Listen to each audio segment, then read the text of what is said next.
Hello everybody, the Great Dino Ranger here again, back with another video, continuing on with our Christmas figures that we're taking a look at. Next up, we're taking a look at the two human packs. This one keeps falling. The two human packs that I've gotten for Jurassic World Rebirth, which are my first human figures, or human two-pack figures from the Rebirth line. I guess I should say it's one of my first human figures, because I mostly got majority of these figures due to Christmas, but we got these two packs right here, which obviously they're going to keep on falling, but we can just do it like this. We got Zora Bennett and Velociraptor and Dr. Henry Loomis and Pteranodon. So I'm really psyched to have these two in my hand, not only for the super cool Velociraptor and Pteranodon, but obviously for the characters here. I really loved Rebirth, and I really loved the characters, so it's nice to finally have Zora Bennett and Henry Loomis in my Jurassic Park collection. So these two sets are really awesome. Not very easy to find though, I know that for sure. But I'm just really happy to have all of these in my collection. So packaging wise, they're roughly the same, just different, descriptions, what you're getting. But the packages are pretty much the same, like your standard Rebirth toy packaging. You got the nice jungle sunset or sunrise background, the Rebirth logo, and then the background with the red, black, and gray and white to match Duncan's boat. Then you got a nice picture of the Spinosaurus, the Mattel logo, and then here on the back, we'll just do Loomis here. It just shows you a nice little display of the characters or the toys that you're getting. You got the Pteranodon and Henry Loomis. You got a nice little stun prod there and a backpack that opens. We first saw those do the Chaos Theory accessories, so that's really cool. And obviously you got Zora Bennett right here. And just taking a look at this one on the back, you can see her backpack also opens, and she comes with her little DNA sampling gun and the raptor, and you got Henry Loomis down there, fax up information. So a lot of cool things with these two figures, but I can't wait to open them up and take a closer look at them. So let's go ahead and open these guys up. Alrighty, so here we have both of these human packs unopened and out of the box and placed here on the table. And I gotta say, I really love these little human packs that Mattel has been doing lately with these figures, which I think we've been getting them since like 2021 with the Camp Cretaceous sets. But either way, I just love these little smaller packs with a human, accessories, and a dinosaur of some sort. So really do enjoy these a lot, and I'm really happy to finally have these Rebirth ones, at least most of them or some of them, but still very happy to have these, both the Zora and Henry Loomis ones. And because there's a lot of playability here, in my opinion. This is something that I would definitely enjoy as a kid.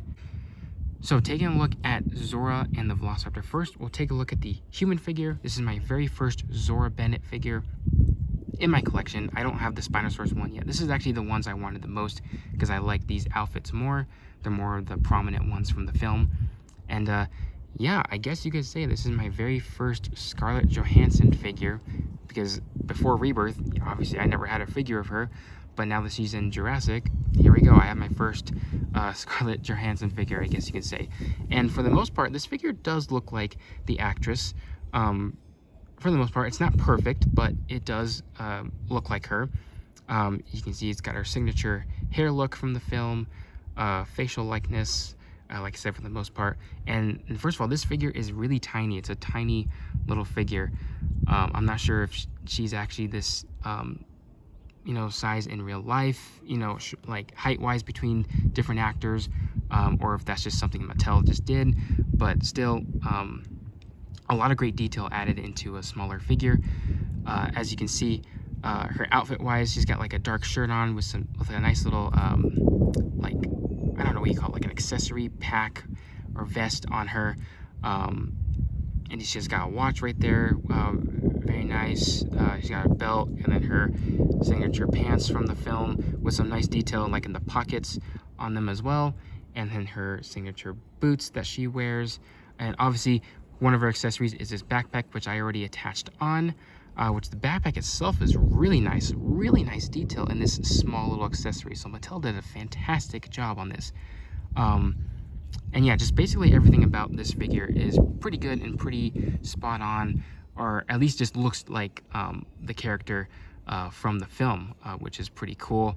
And I can't wait to add this to my shelf, my collection, after I'm done doing the video. So yeah, really great little figure, great little backpack accessory, which the backpack itself can also open, which is really nice. You can put some little accessories in there. Just yeah, really cool. Articulation wise, it's pretty much standard human articulation. The head can move up and down, and it can move up and down and side to side, or rotate I should say. And here are the shoulders, just pivot up and down, and it can move 360. The elbow joint forward and backwards, and that one can also rotate. No hand joints, obviously this isn't a Hammock collection figure. She's got waist articulation, and here at the hips they can move out to the side like that. They can move forward and backwards, and here at the knees, forward and backwards, and that one can also rotate. And then that's pretty much it, no foot articulation. But for basic human figures, this is all the articulation you really need. So I really do like this Zora Bennett figure. Now the raptor that she comes with is an excellent raptor. My very first Rebirth raptor in my collection, and this thing looks awesome. Despite the raptors basically having no screen time at all in Rebirth, obviously they did, it was just like very minor. They basically just showed up just to get their butts kicked by a Mutodon. But still, the design-wise, based on renders, since we didn't get a good look at it in the film, it was really good. Probably one of my favorite color schemes for a raptor. Not only is one of my favorite designs, because it's the famous quilled raptors from Jurassic Park 3, but I absolutely love the colors. The plain, drab gray colors with for the primary of the body, and then just a colorful head. That's just very bird-like to me. And that is just really cool for a Velociraptor, for a brand new Velociraptor for the franchise. And this figure right here is really great for a basic, you know, frenzy pack sized raptor figure. And I just love this one a lot. I love the pose, I love the detail. It's just a great raptor figure. Yeah, really great detail, like in the scales all over the body, some nice muscle definition, some really nice scale work here on the side right here, kind of like rough scales. Like I said, nice muscle work in the entire figure. Some nice detail here in the feet, really sharp and large toe claws, signature look for a Velociraptor. Fairly lengthy tail, not really lengthy, but it's good for what it is. Great arms right here, great detail in the arms right here. Like, look at all that nice fine detail sculpted in, and the hands look really great as well. Here on the underside, pretty much just the more smoother portion of the skin here on the underside, and some more rough ones here on the underside of the tail. Even on the feet, very nice detail here on the feet, with the Jurassic logo here, and the scan code right there as well. Here on the other side, it's pretty much the same thing. Really nice scale work on the legs, like I said. And then here on the head, really nice skin wrinkles here around the back of the head, or on the neck. Some nice little osteoderms on the back as well. And the face looks phenomenal. Looks just like the raptors from Jurassic Park 3. So that's got that signature look. That's got the little crest up here, and it's got the famous quills on the back. So I just love everything about this raptor. It's definitely probably one of my favorites of these basic mainline raptors. And the teeth look really great as well. Nicely painted for the most part, but nicely sculpted on the tops and bottom. Then nice colors on the inside, just a nice fleshy color, and the teeth are painted like this off-white color, but they stick out really nicely. Nice detail here on the lower jaw, very nice detail, and the same on the top of the head as well. So really great there. So this raptor is easily a 10 out of 10 in detail for sure. And even colors, I love the colors. Like I said, I love the grayish brown color with the stripes. The stripes are just so good on a Velociraptor. Nice black quills. Then I love the colorful face. You got like the nice beige color for the under jaw, and as well as the underside. Unfortunately, it only goes to like past the chest. Doesn't go all the way down, unfortunately. But I really love the orange color, almost like a yellowish cream color. This really nice blue shade, and some black stripes on top of that. And on top of that, a dark orange eye with a slit pupil. Really great paint work on such a basic, smaller dinosaur. from Mattel. For something that's not a Hammond collection figure, this is really great. Absolutely love this raptor. I know I'm going to keep on saying that. And you can see the stripes here on the top of the head that just fit really well with all these colors, and especially the blue.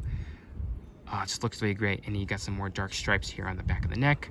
And unfortunately, the claws on the hands and the feet, unfortunately, are not painted. Would have been an extra nice little treat if they were painted, but you know, it is what it is. It's your standard Mattel of what they do.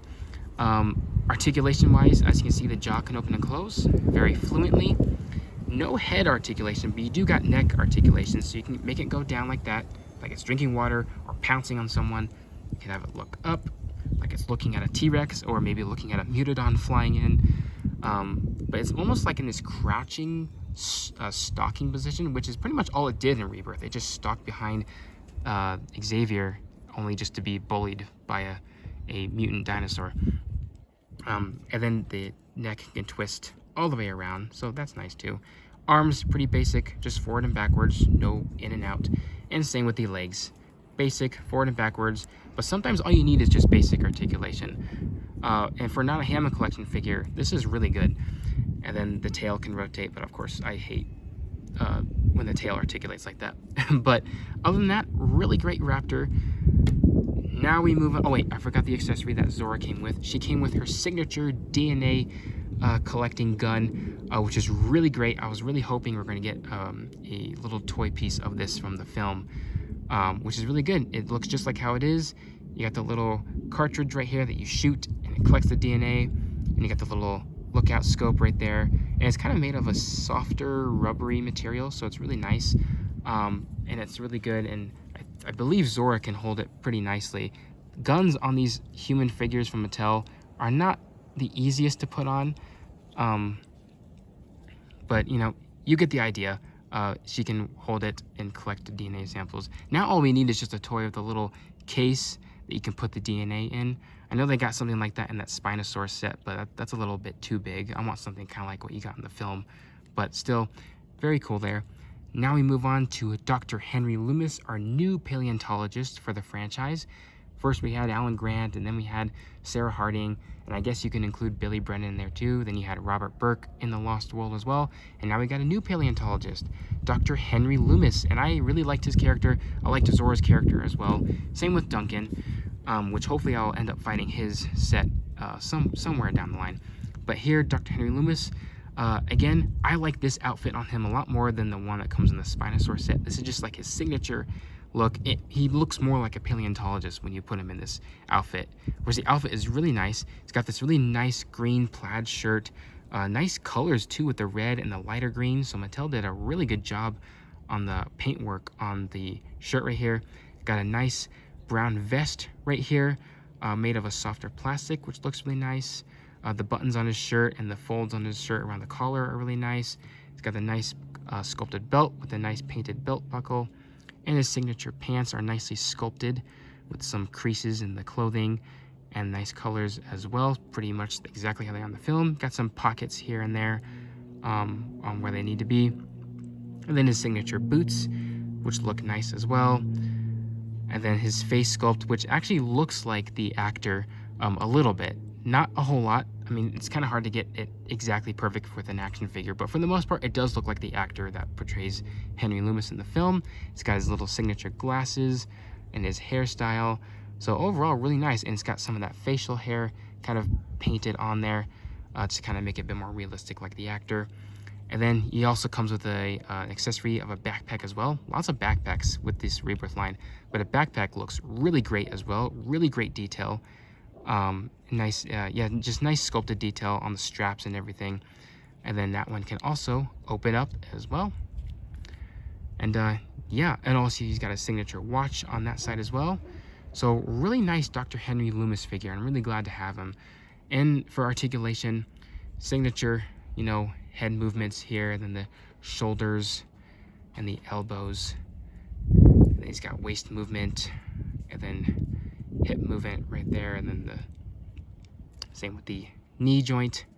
So pretty standard for your Mattel human figures, but overall they look nice, and these actually look really great together. And I'm hoping to get Duncan someday so I can have the main three together because that would be really cool, because those are definitely my favorite characters within Rebirth. So really cool to have them.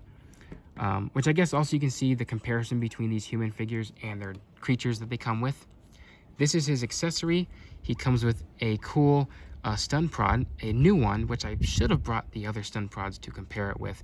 But it's a nice electrified looking piece right here.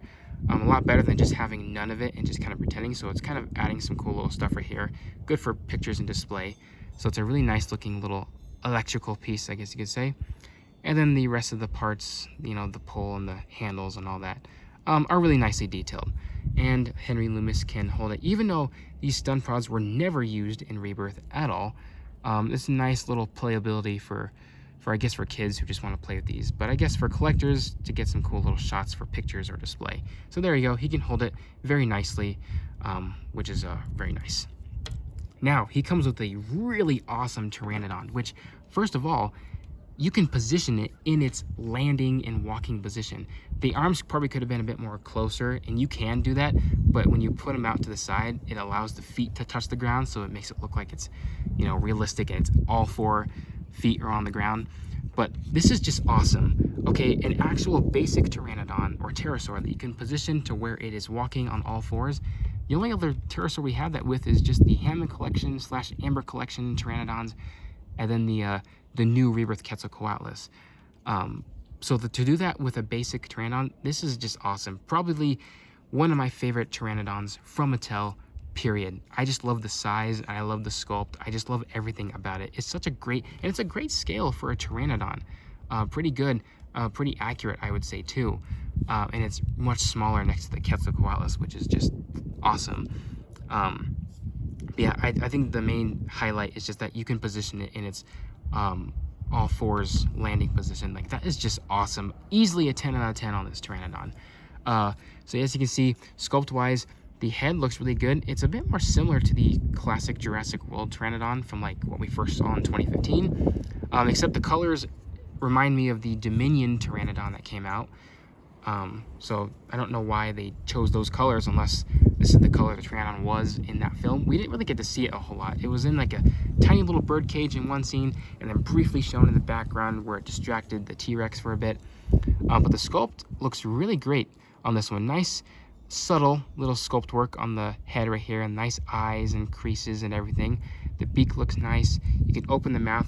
You got your classic teeth. I wouldn't mind getting a Pteranodon someday where we didn't have teeth to worry about, but you know, it is what it is. And you got the nice tongue sculpted right there.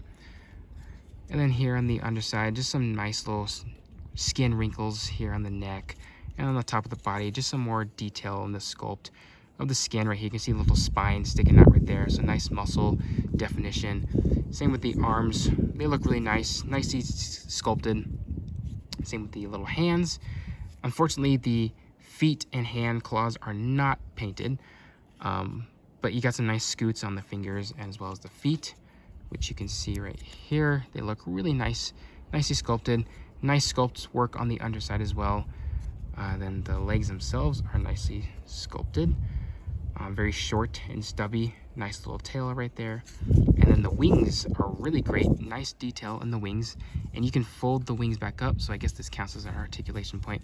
But the wings, it's a pretty good, you know, impressive wingspan for this tiny little Pteranodon. So really nice Pteranodon. Nice little detail in the membrane right here. Really nice. I like how some of the wings are kind of jagged and ripped up to kind of give it more of a realistic look to it.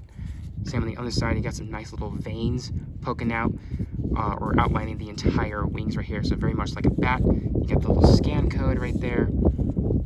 Again, you got some more of that ripped, jaggedy look for the wings. And yeah, just a really, really fantastic Pteranodon. Unfortunately, mine had his jaw a little bit warped, or at least this is just how it came. So it kind of looks a little derpy here and there, but doesn't look too bad on the side. So I'm not going to complain all that much. The colors are really nice too. Like I said, they're very similar to the Dominion Pteranodon. Like this light brown color, this yellowish beige spots or patterns on the wings, and then really beautiful bright blue for the head and crest area, just to kind of make it stand out. Like this could be like a male Pteranodon.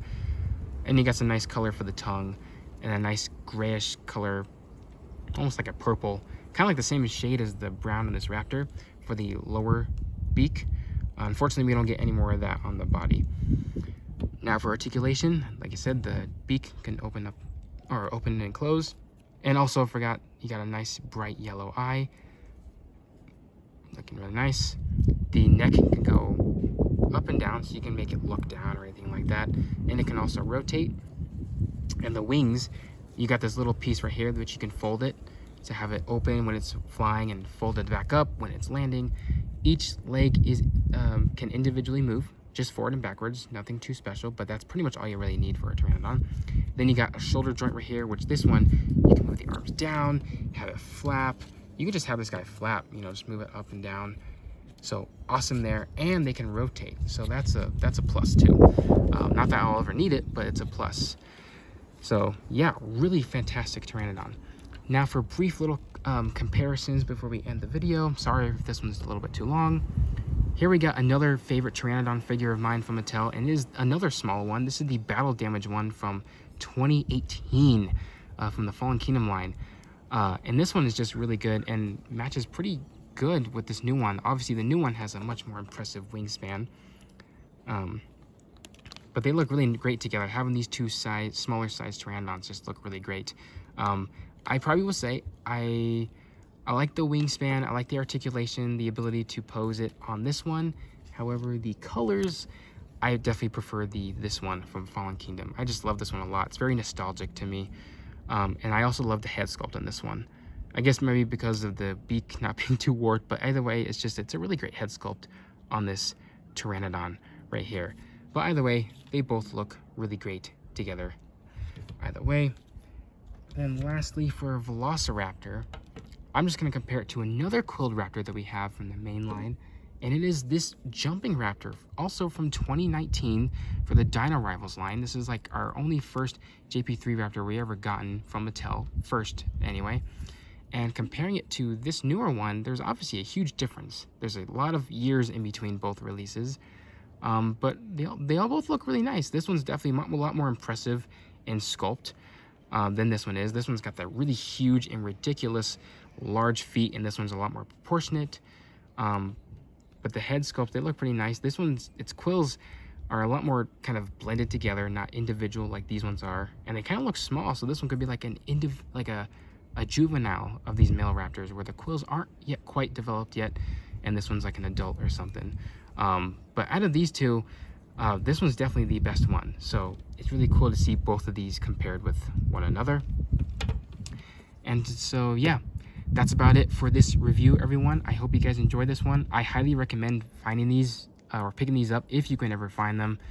These ones are not very easy to find at all, so don't know what's the deal with that is. The distribution is weird with these human packs. But either way, definitely worth the grab if you find them. But yeah, hope you guys enjoyed this review. Like, comment, subscribe, and I'll see you guys again for the next video.